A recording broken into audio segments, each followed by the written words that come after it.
Аляксей Русецкі у зоне цішыні. Трава блішчыць на ўзлессі росамі, між дрэў мільгаюць матылі. Напэўна, цішыня з бярозамі яшчэ не знікла на зямлі. Навокал дзіўная акустыка, чуваць асы далёкі звон.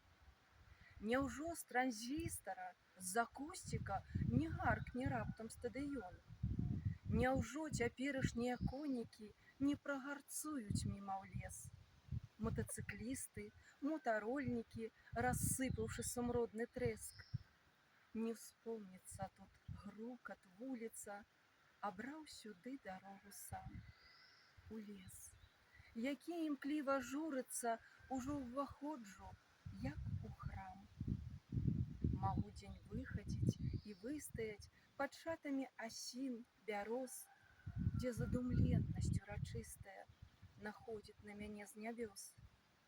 Я загараюся, прасвечаны, як крона клёна іх святлом, і думка парастак ляпеча мне сваё найлепшае лістком.